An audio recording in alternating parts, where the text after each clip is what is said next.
سلامونه او نیکی هیلې ګرانو کتونکو په خیر راغلی پښتو کوکینګ ته. نن به موږ تاسو ته د پینکیکو چل ښکاره کوو، یعنی خوږه پراټه. نو که تاسو دا ویډیو تر اخره پورې وګورئ نو ډېر یو خوندور او مزیدار پراټې یعنی پینکیک چل به زده کړئ. په دې کې به د ټولو نه مخکې زموږ په کاریږي 2 دانې هګۍ، 4 غټې قاشوغې اوبه شوی بټر یعنی کوچ، پاو کم 2 پیالې تاوده پی یعنی شوده،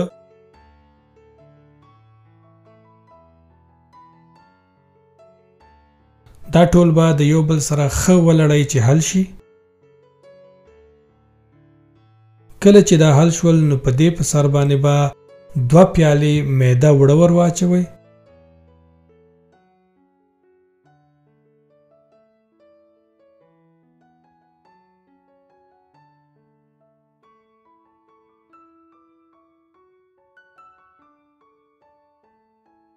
دوا غټې قاشوغې بیکینګ پاوډر،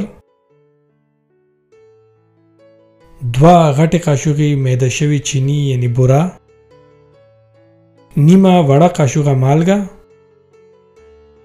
1 غټه قاشوغه ونیلا شوګر یعنی د ونیلا چینی.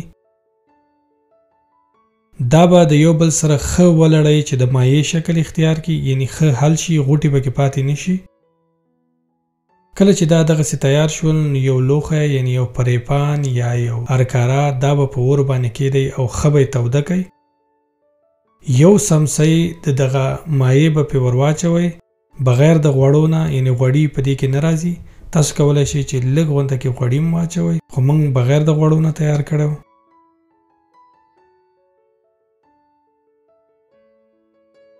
تقریبا په 15 منټو کې دا یو طرف پخیږي.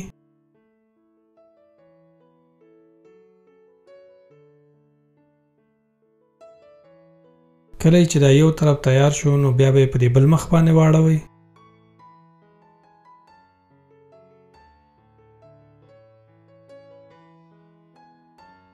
دا واړه ډیر په شوق خوري، د نوټیلا سره یا د کوچو سره ډیر په مزه او ډیر په خوند خوري.